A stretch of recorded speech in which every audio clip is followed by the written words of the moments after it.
All right, we are pre-show.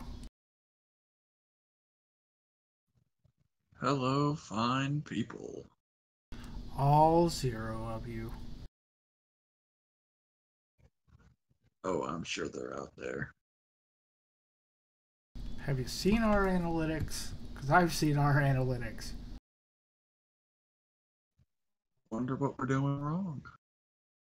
Existing. It's always a mistake to exist. That I know. Oh, we had a comment 6 days ago. That's not a helpful comment. It reads, Daddy, daddy, daddy, daddy, mommy. From who? It says Chris Smoot. God damn it, Discourse. Yep, that's my brother. Let's have a little peek poo at our analytics. So tonight's drink is Evil Twins Brewing C is for Cherry.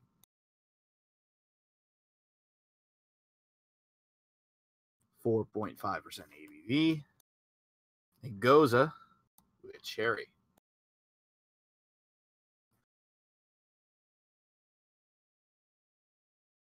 Which basically means it's a sour beer with salt.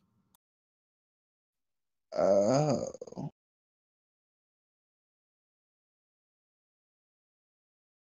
Oh.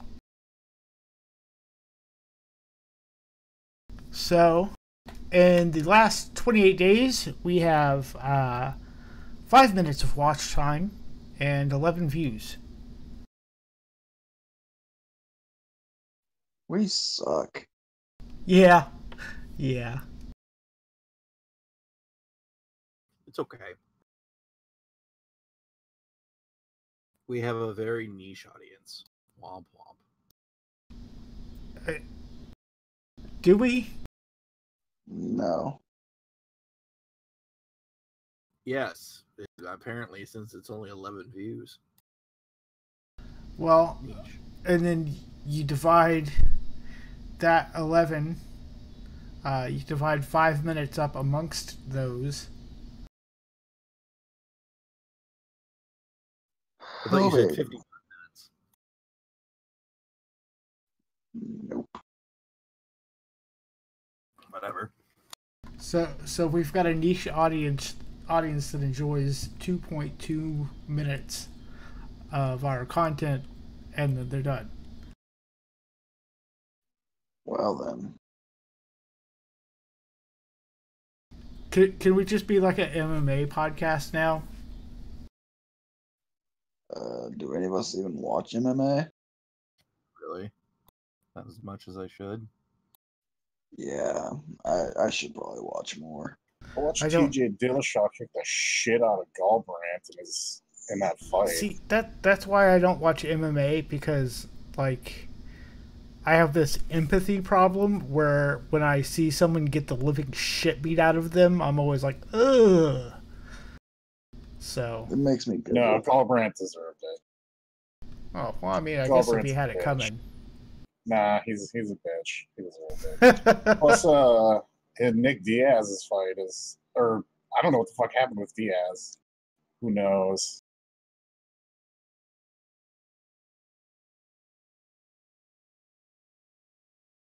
Also, Dillashaw is like one of the best in the world. So.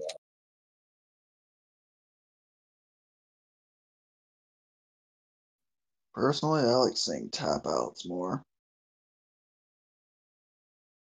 They should bring back catch wrestling. Catch wrestling's still a thing, though. Is it? Yes. Yes. I didn't know that. Yeah. Oh god, here comes that jester.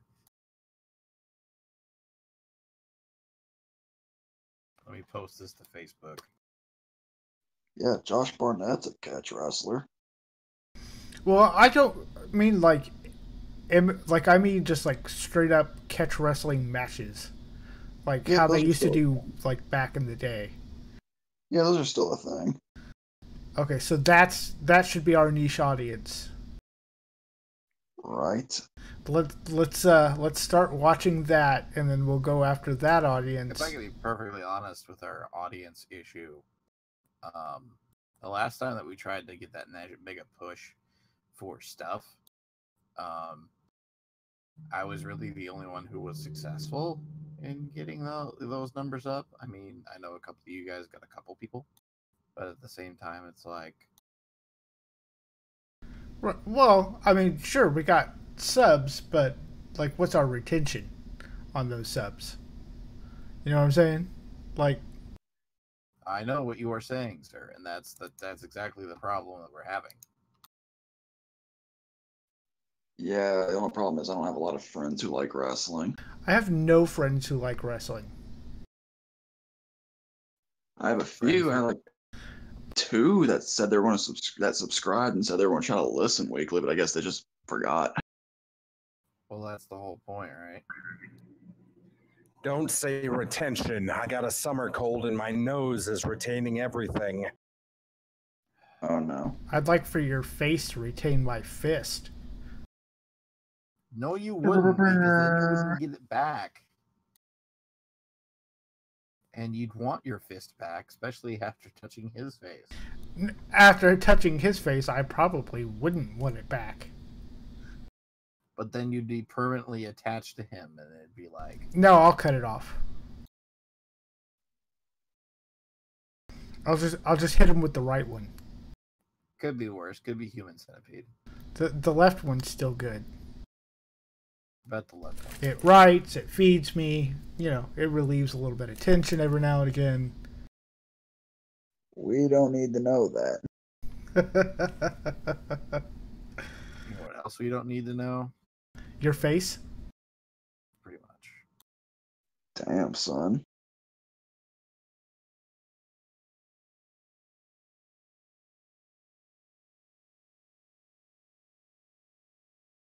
So here on the Catch Wrestling podcast, This week in Catch Wrestling.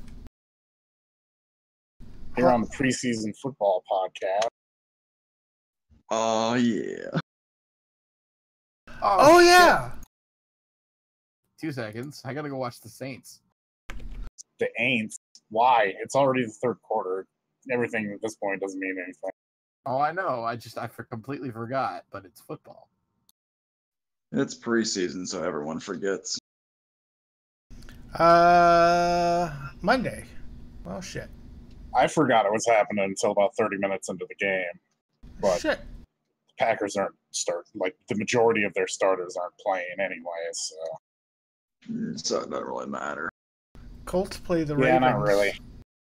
on the 20th. Do I want to watch that? I mean, let's see, the Bills are playing tonight, but it's not on TV, so.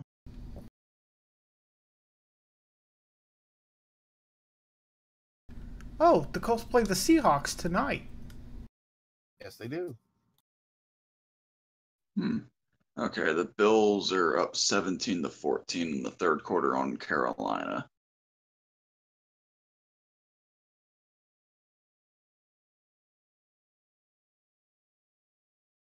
So this week on SmarkSnark. That sounds like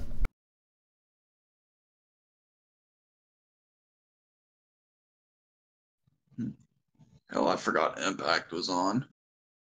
I've actually been watching that lately. Alright, you think we're gonna get anybody else? Uh,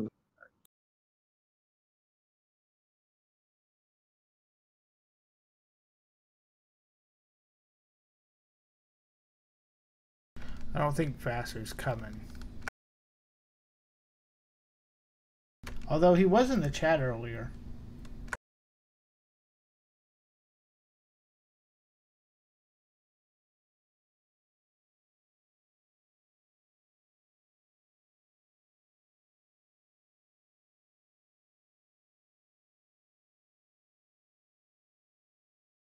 This might sound counterintuitive, to be perfectly honest, but I just like talking with you guys and bitching about wrestling for the week. Yeah, same.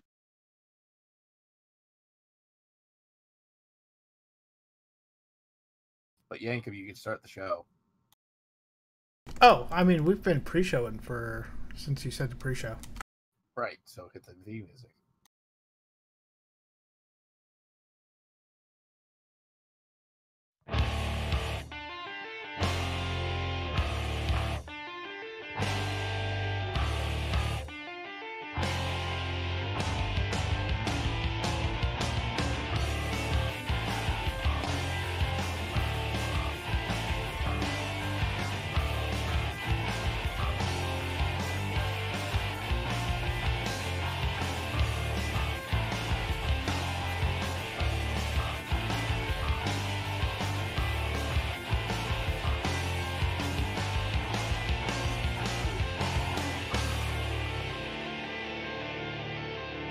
Hello, everybody, and welcome to episode number 313 of the SmarkSnark podcast. A few of our compatriots are going to be late this week, so I will introduce them later.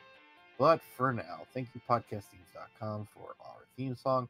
And joining us this week is our wonderful technical producer, Mr. Yankum DDS. It's working, kind of, mostly. Also joining us this week is Shao Kahn. Yeah, working. Yeah, who cares? Save a song. A literal walking, breathing god, Tommaso Ciampa. Damn. He even Literal God. He even tweeted it today. He knows. He is self-aware. He's omnipresent. He is a god. Literal God. Net Jester and Omega will be joining us later on in the podcast. Don't know what you mean, sir. There been no net jesters here, just us working stiffs. That's not racist. Jesus Good Christ, Lord. dude. I don't even want to know. Not even gonna ask. Let's do the That news. person fired. Let's do the news quickly. So WWE made the call to prevent any NXT UK workers from wrestling 7 days prior to any show that they are booked on to prevent injury after Travis Banks suffered a dislocated shoulder the night before last week's tapings. Jason Jordan's post-surgery situation is worse than expected, and he won't return at present. Aleister Black needed surgery after being crotched in a match last week and is out of NXT Brooklyn. Ricochet has been kept out of the ring, save for big matches, due to his own injuries. Sami Zayn will be out a minimum of 6 more months after a second rotator cuff surgery. Matt Hardy indicated that his lower back and pelvis have started fusing and that he needs to slow down. And Dean Ambrose should be back any week now. Bobby Fish should return around November or December. Good Lord, the injury list. Injury list isn't that bad, to be perfectly honest. I mean, like, it's... Really? I mean, yeah, actually, when you look at it historically, to be perfectly... when they've had their post WrestleMania bouts of the injury bug, basically, it's not too bad. It's not too bad, relatively speaking. Yeah, I've seen the injury list way worse. I remember like about a year or two ago, like the injury list was like insane. Yep. But I feel bad for Sammy because that sucks. Jason Jordan doesn't wrestle a significant match in the WWE again. That's my call right now. That's my hot take. I don't blame them for wanting to keep wrestlers from doing dates short. I mean, like, that makes complete and total sense. I don't blame them at all for saying, hey, if you're going to work for us, you can't work for somebody else within a reasonable time period, because then it sucks for us when we have you booked and we tell everybody you're booked and then you don't show up because you got injured working in a gymnasium somewhere. Yeah, that makes sense. All right. I mean, they're going to do this at some point because the UK brand is going to become TV or more than likely content for the network weekly. That's just the way it's got to be. It's smart business, in all honesty. Very interesting indeed. I'm just hoping that Dean Ambrose comes back at SummerSlam and screws Roman out of the title, and Brock wins, and then Strowman, and then whoever wins between Owens and Strowman cashes in. That could be fun. Moving on, Ring of Honor sold 9,000 tickets for the WrestleMania Madison Square Garden show during an advance sale, only open to Honor Club, resulting in a surge of subscribers. All In will also be broadcast on Honor Club for free for VIPs and half price for regulars, as well as traditional pay-per-view with a price point of $39.99 and $49.99. WGN will air the pre-show for free on broadcast TV. Now, out of all the statements I just mentioned there, the last one should be the most significant. Can anybody tell me why? So what's your all's thoughts on so far the card of All In? Seems good. Seems like Joey Janela's spring break card. Yeah, that's what I was gonna say. It seems very Joey Janela spring break, which is nice, like on a bigger scale though. The trios match of the Bucks and Coda versus, I think it's like Bandito, Ray, and Phoenix, right? Yeah, that's the match of the card for sure. Yeah, that one's gonna be fucking awesome. My guess is they're probably going to do like Omega versus Pentagon. I'm looking forward to the Hangman Page match. I was gonna say that's the only big match that I think they could still possibly do is Omega Pentagon, and I think that they should have announced that right away if they weren't going to do Okada versus Penta. Which they still should have done. I still feel that Omega versus, or not Omega, but Okada versus Skrull's kind of a letdown. But I agree and disagree. I think that that Marty's in the right spot for it, and with Okada, like when it was announced, maybe you're right, but like now with Okada's star kind of falling a little bit, after his whole giant run, I could see where this would be fine. Yeah. But All In on I think 20 million homes. It was either 20 or 86 million. I forget which. Yeah, that's going to be pretty cool. It's kind of interesting to see WGN, who did not want Impact, now interested in this product. I don't blame them for not wanting Impact, you know what I mean? But all of a sudden it's like, yeah, we're totally cool with All In. Let's do it. Let's bring them in. I wonder if there's interest in ROH or who knows. It's just very strange to see all of this All In talk, and it's like pretty much every single independent promotions top guy is going to be on the All In card. And I guarantee you that I'd say at least 3/4 of the people that are on the All In card will be in the WWE in 5 years.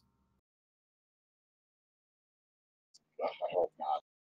Tired of people signing with WWE. They just misuse them time and time again.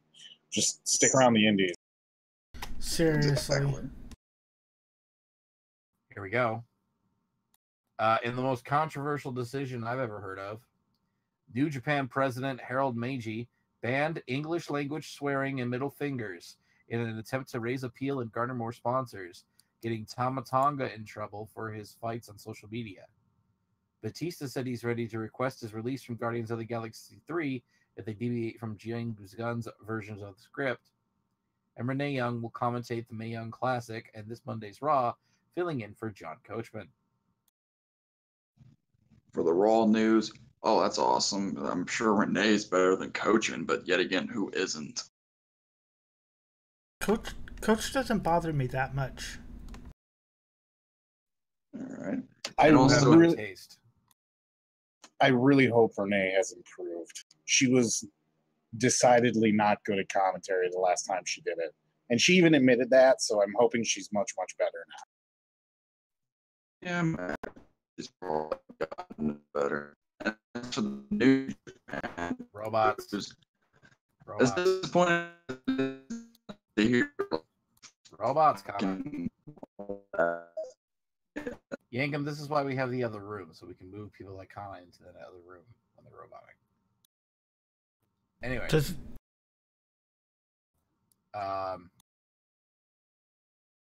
Yeah, I hope Radio Young should be fine.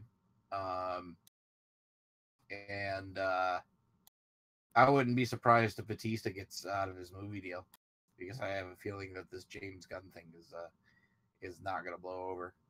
Like, they should blow over, or they should just have it be a thing, but it's not going to be. And also, Tamatanga, best character development all year. You know, they were going to have to tell him to stop swearing at some point if they wanted to get bigger. It's just the reality of it. You can't have people going out there, middle fingers, telling people to fuck off. Hey, fuckface, how's it going? You're not going to get sponsors that way at all. So if they really want to more so expand into the US, they're going to have to do it. It was only a matter of time. And Tama just, let's be honest, the two people who pushed this shit past this line, it was Tama's fucking fault and his brother.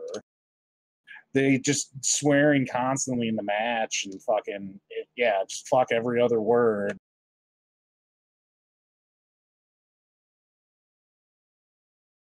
I don't know. I just thought it was really weird that all of a sudden they did that.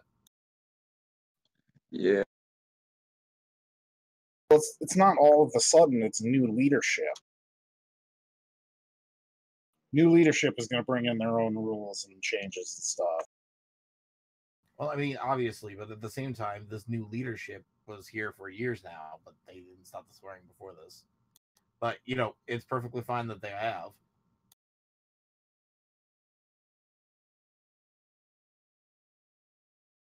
All right, so I guess that's all we have to say about this. All right, let's move on to the 15-minute time limit. I have one.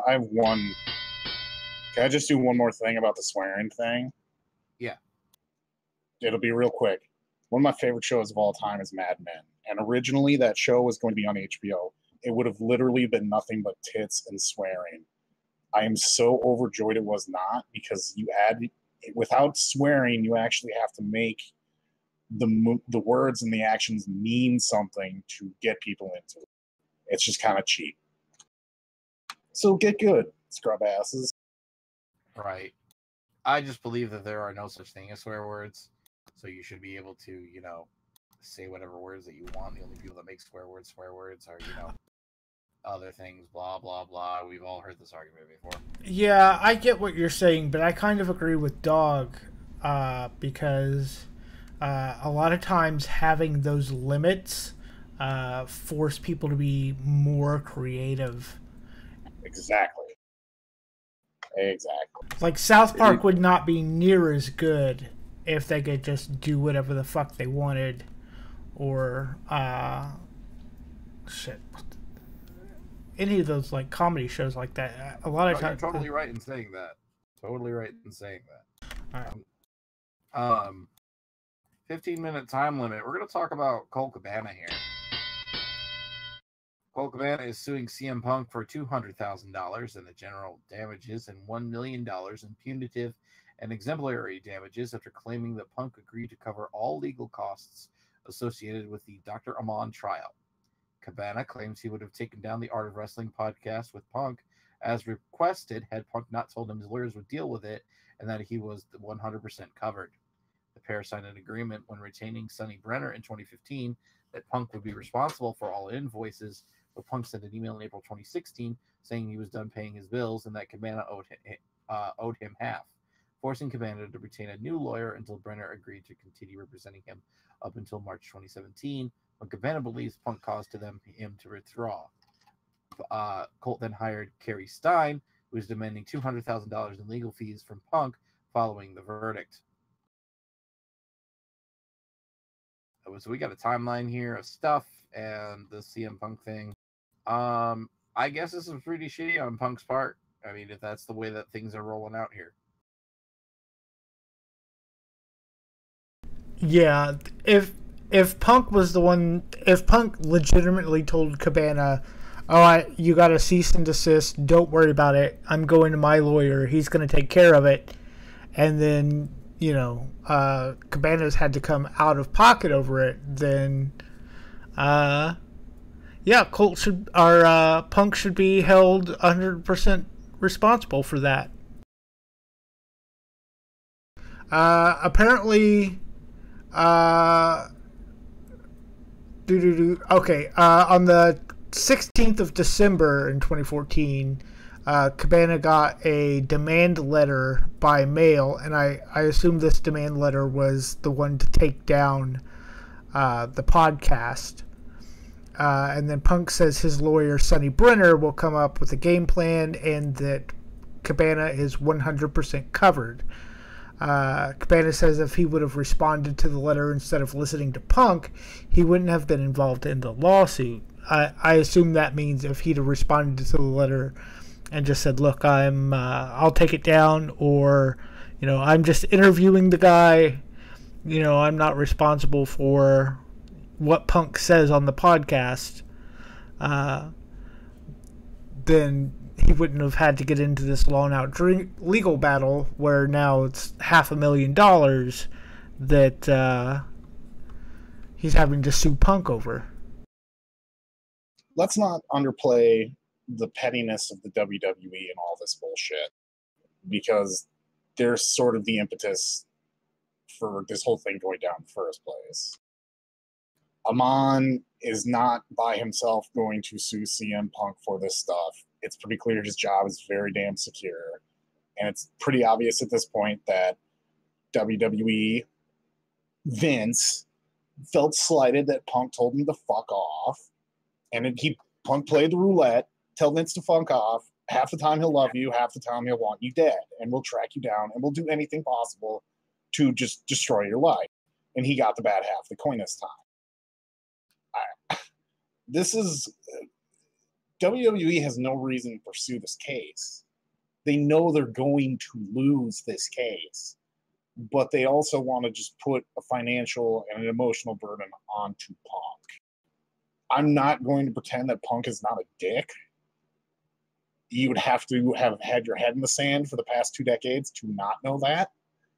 But this is still, at the end of the day, Vince's petty, pathetic bullshit. You just can't get over the fact that this guy won't come back, and he had the nuts to badmouth the company like everyone else does. But he's more important for no reason other than he pissed Vince off.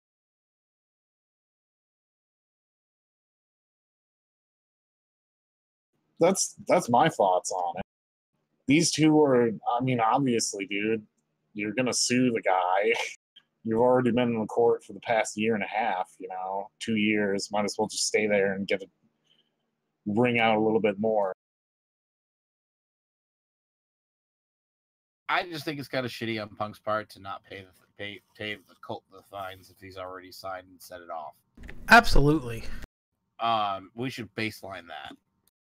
However, what I do think is super shitty is at the end of all of this, all that has been accomplished is absolutely nothing.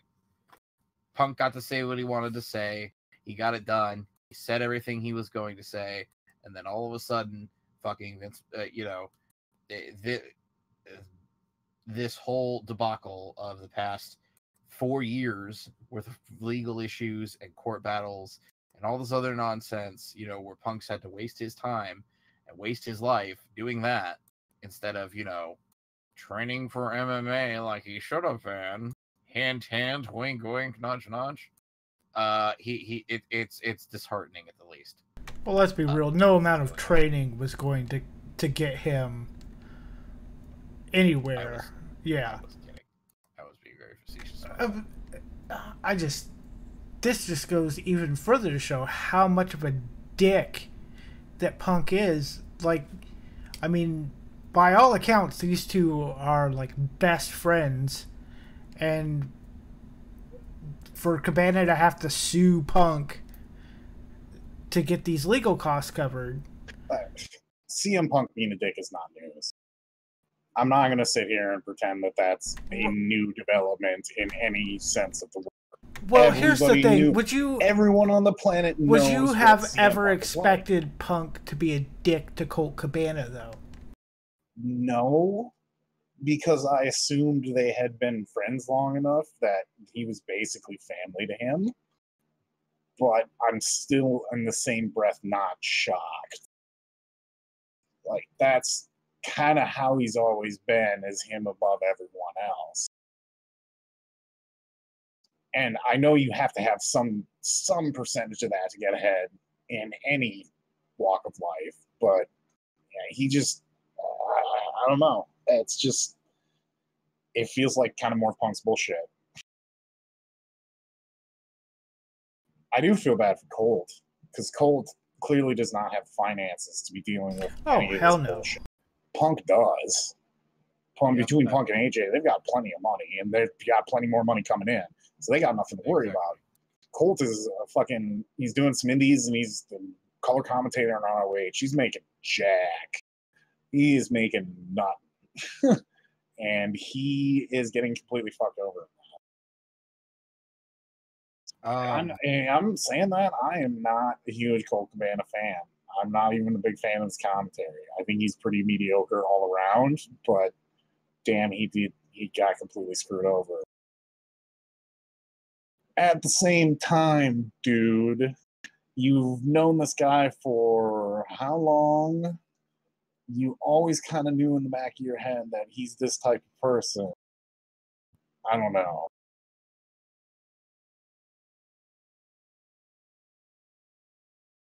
It's kind of sad, though, because that sort of ended the Art of Wrestling podcast the way it was.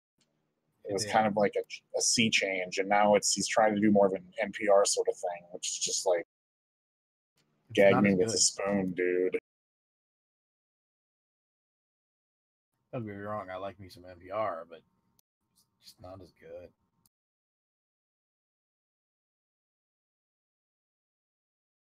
Let's switch gears here, because I believe we're running out of gas.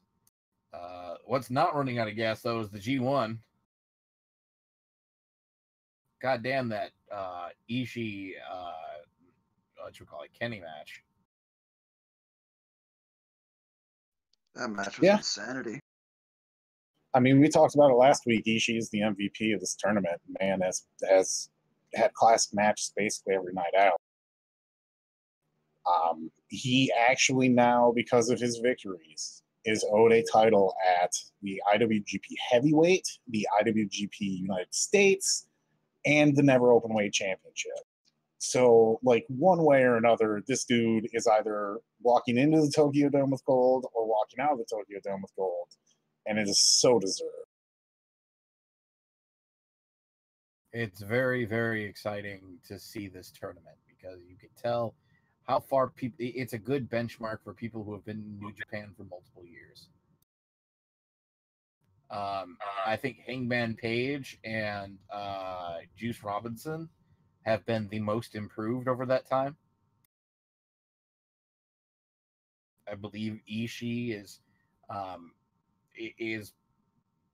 essentially, and I'm not trying to demean him when I say this here, the Tito Santana of New Japan.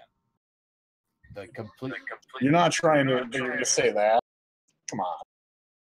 I'm not trying to say bad. That's an insult. No, I'm saying no, that he's consistent. Tito Santana's not bad in any way, shape, or form. Hell, he was the top of the mid card. I'll put it to you like that. He might have never gotten to superstar status, but damn, if that man wasn't top of the middle, I don't know what you could tell him. What you could tell me he was. Yeah, I mean, he was consistent. That's the thing that's the comparison mostly that I'm really going after there. He's extremely consistent in the quality of his matches. By the way, hi everybody, how you doing? I'm sorry I couldn't show up until right now, but I sent the guy with the message being I was still at work and couldn't talk and or speak, but now that I'm off... Oh, God. You've Pants always off been and everything. off. Now that he's got his pants off, he's ready. Oh, for the love of fuck. Oh, baby. Here it comes. Yeah, the other guy that we were talking about last week who has still stood out is the 5 pervert himself, That'd be Jay Whiteo. He's been very good. The variety in his matches has been great, and he continues to impress. Had one of the best finishes in G1 this year, which is very impressive. I've been. This G1 has completely turned me around on him, where I think he's going to be a star for years and years and years to come for those guys. You know what's scary? He fits so well into that Finn Balor niche of all the ladies think he's attractive. He's got this edgy gimmick. He's the Gaijin who's been there for years and years and years and is well respected and can put on great matches. He very much reminds me of it's a little bit like early Bullet Club Finn Balor, or a little bit before that. Wait a second, who are we talking about again? Jay White. Jay White.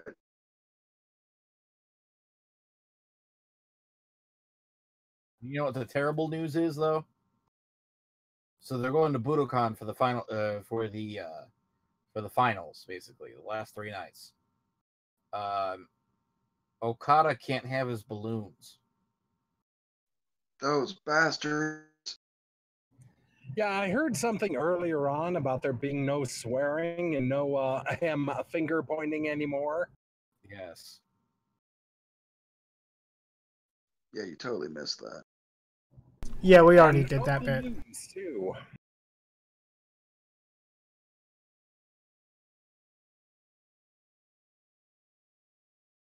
Well, you can thank Tama for that.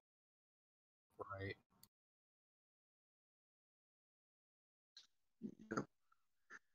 Yeah, Budokan, however the hell fuck you pronounce it. It's gonna be great. Who's still able to win? Kenny Omega, Kota Ibushi. I have no idea. Is that man supposed to win? Is that man? Can that man still win? I think Suzuki's out. I assume that Kota's probably going to end up winning the whole thing at this point. That's my prediction going into the finals weekend.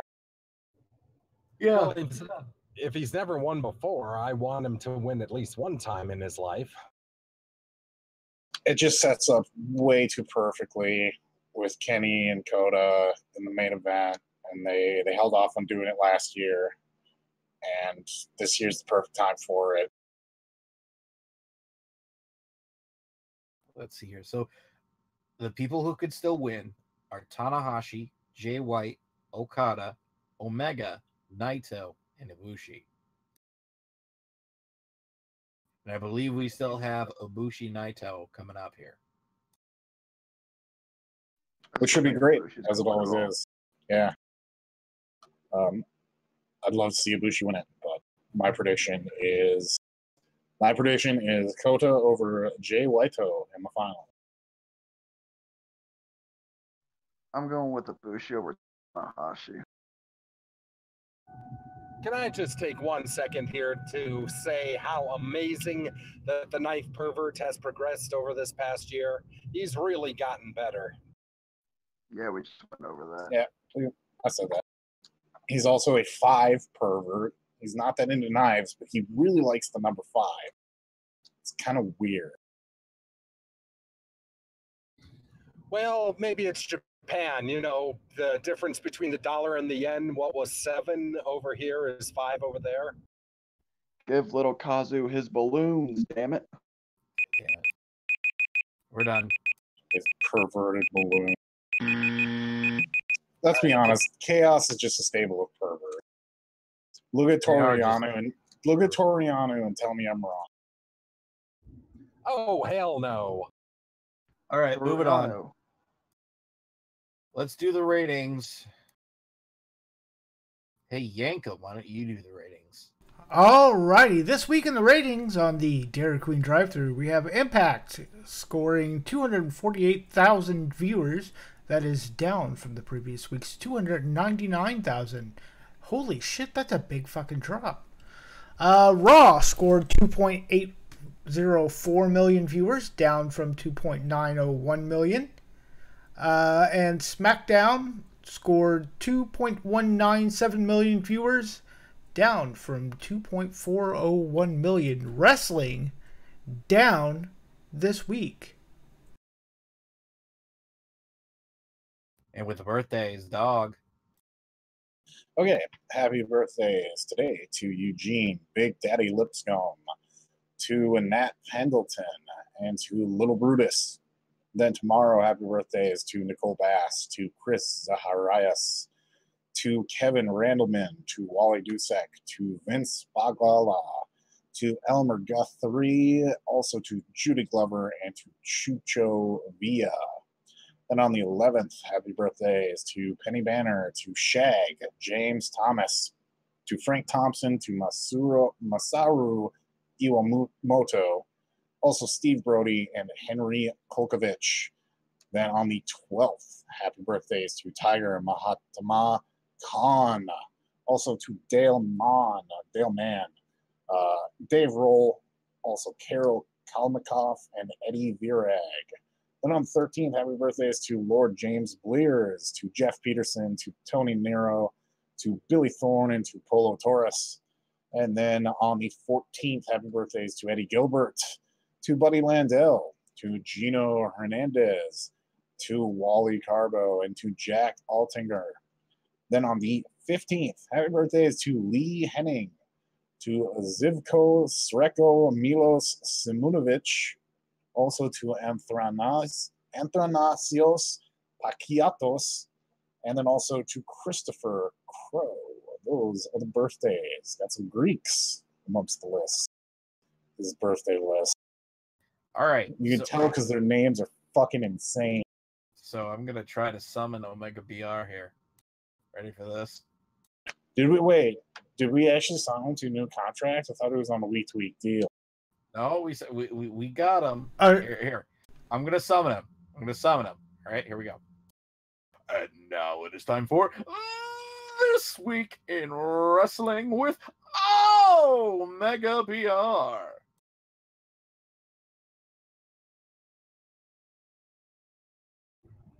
Seriously, that's the incantation. Yes, I thought you were just clearing your throat. Wrestling That just ruins the whole thing. Of course he does. Let's begin wrestling history. Circa 1963, where Ali Bay defeats Gory Guerrero to win the EMLL NWA Light Heavyweight title in El Paso, Texas. Jump to 1994, where Chris Candido and Brian Lee defeat the Rock and Roll Express, the Smoky Mountain Tag Team titles, in Johnson City, Tennessee, ending Ricky Morton and Robert Gibson's 8th title reign after only a day. They had lost the belts the day before in Knoxville. And in 2001, Tajiri defeats X-Pac for the WWF Light Heavyweight title in Anaheim, California. And that was This Weekend Wrestling History. Dude, Happy remember trail. when X-Pac was the combination WWF Light Heavyweight and WCW Cruiserweight champion? Oh, God, those were heady times. Exactly. Nobody remembers. I'm not entirely sure you didn't make that up. No, that's 100% true. I remember when they had the immunity battle royal where the winner would not be fired despite which company won, and the winner was Test. I was going to ask to see who knew who won that match. But yes, I remember that. I remember people being really excited as to who it was that was not going to not be fired. And it ended up being Test. Wow. Oh, well. He might not have been able to be fired, but oven fired pizzas or something. Well, see, what would have happened if God damn it, WCW won was Bischoff thought he was Van Hammer. So. Right. Happy Trails this week Wow. to JJ Wow, Williams. no, you're not just going to go on from that. That was terrible. Boo. That was just twosome of awfulness. I'm upset. I'm walking out. You should be. All right, for real though. Real happy trails here. Somber happy trails. Happy trails to JJ Williams, a fan who has provided NXT updates for the Wrestling Observer for several years, who revealed someone from the WWE targeted him specifically to not post spoilers from the Mae Young Classic, or he would be removed, saying it was because I work for a dirt sheet. Okay. Weird. I thought it was going to be somebody else entirely, but sure. Well, he does work for a dirt sheet. I work for a dirt sheet. It's not a lot. Heavy Trails to World of Sport, which saw a 34% drop in its viewership from its debut. Meltzer said, as the ratings that the ratings up to week 3 will determine the fate of the program.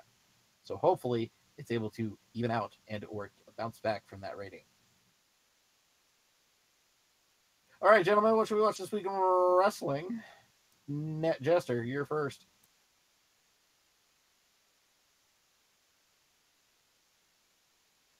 Of course, he can't be.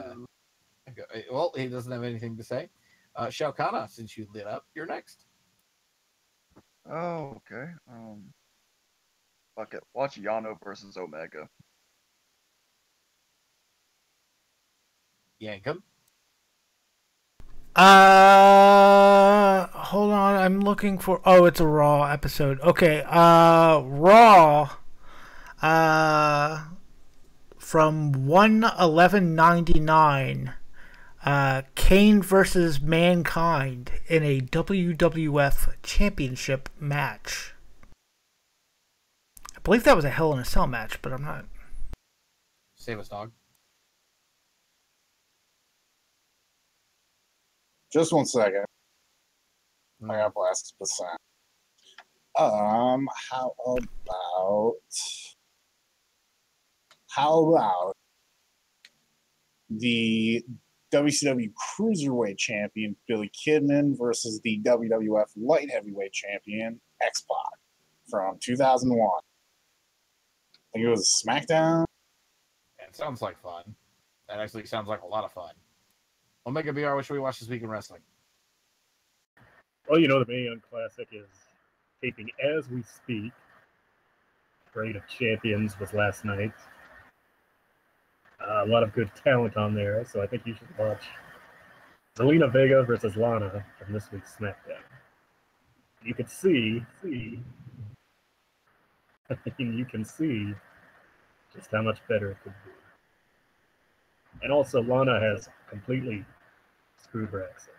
Like she says Rusev with the inflection, but everything else completely American. Yep, they've been dropping the accent. Jester, what should Thank we you watch for this week in wrestling? stealing my match. Yeah, well then, what should we watch? Since Omega stole my match, I'm trying to think of something furiously. Let's see. I didn't even watch NXT last night. We're just gonna. Has somebody said the New Day versus the Bar? Somebody already say No. that? Because if not, I'm gonna say that. That was a hell of a match that closed out SmackDown, and I think everybody should go back and watch that because it had a lot of great spots, a lot of energy, a lot of action. Should be match of the week for WWE, quite frankly. I'm disappointed in all of you, actually. What you should go watch is the interview sit-down segment with Paul Heyman and Renee Young. And make sure that you go on the WWE YouTube and find the extended version of that. Because Yeah. that was so good.